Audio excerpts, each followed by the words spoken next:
मी श्वेता आणि माझी छोटी बहीण अंकिता. त्या दिवशी अचानक आईचा फोन आला. किती दिवसात दोघेही भेटायला आल्या नाहीत, या रविवारी जेवायला या अशी आई म्हणाली. आई शाळेतून निवृत्त झाली होती.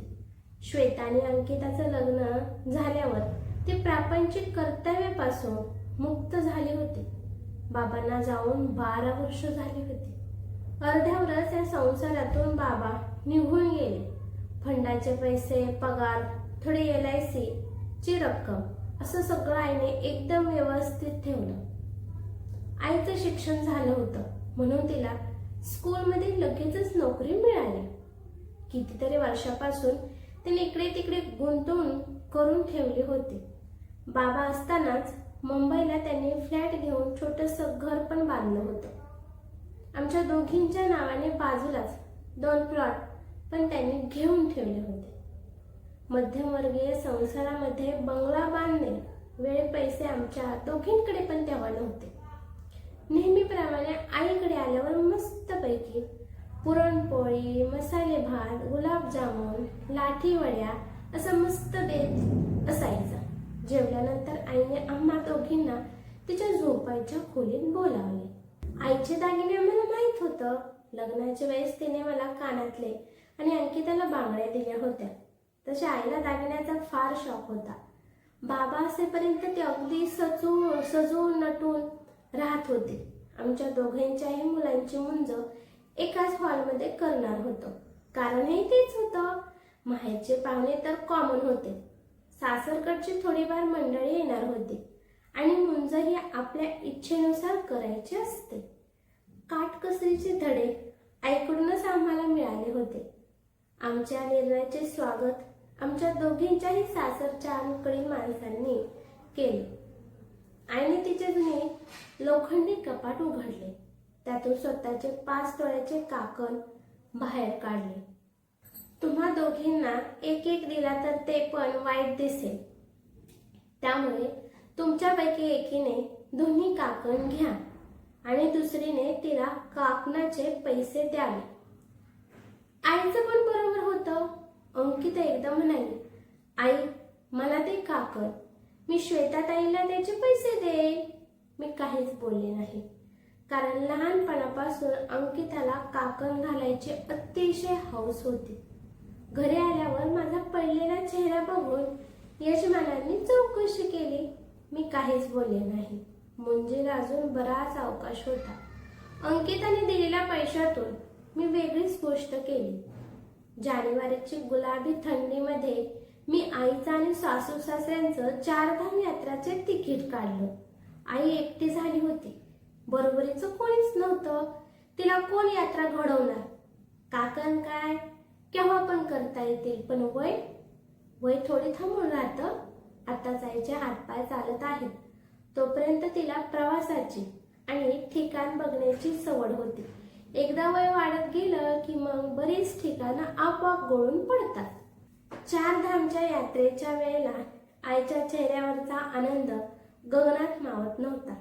10 वेळेला मला फोन करून फोनवरच माझा चेहरा कुरवाळून ती म्हणत असे, तुला कसं कळलं माझ्या मनातील इच्छा? तुझे बाबा असते तर मी हट्ट केला असता. आता मला कोण देणार होतं? मी तिला पुढे काहीच बोलू दिलं नाही. आईचं ऋण मुलांनी फेडायचं असतं. सोनं नाणं ठीक आहे, समारंभ पुरतेच मिरवता येतात, पण आयुष्यातला आनंद एकमेकांना काहीतरी देण्यातच असतो. मानलं तर आनंद हाच तर खरा दागिना आणि खरंच सुख आहे.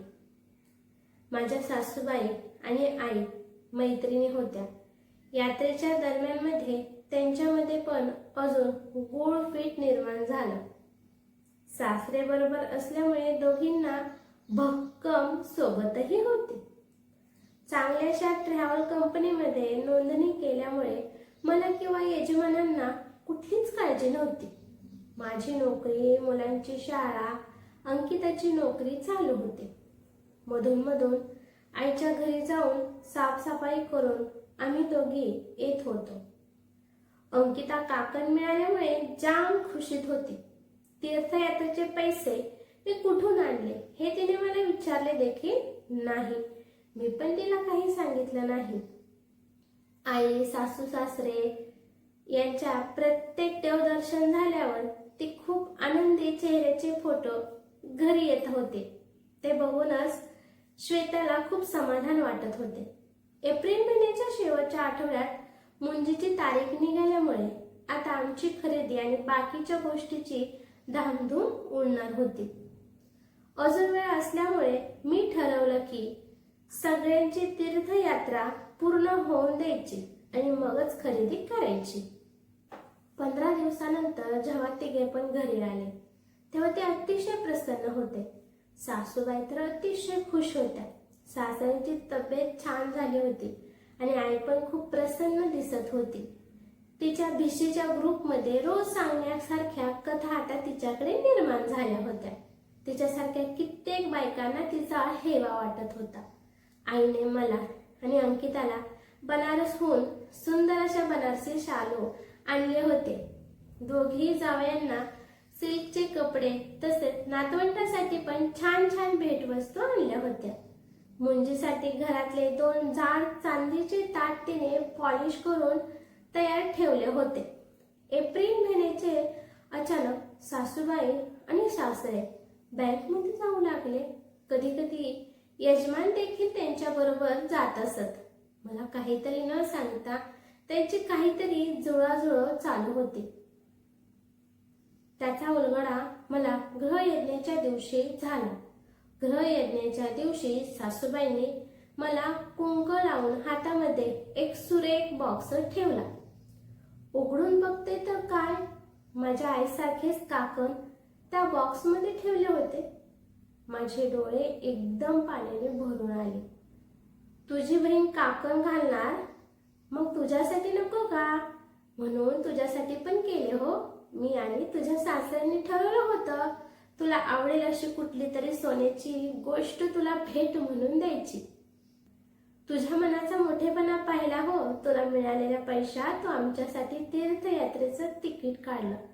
तेव्हाच मी ठरवलं अशीच आनंदी राहा. तोंड भरून सासूबाई आणि सासऱ्यांनी तिचं कौतुक केलं. हे ऐकून श्वेताला भरून आलं. ही कथा कशी वाटली ते मला कमेंट करून नक्की सांगा. कथा आवडली तर लाईक शेअर नक्की करा आणि चॅनलवरती नवीन असाल तर चॅनलला सबस्क्राईब करा. धन्यवाद.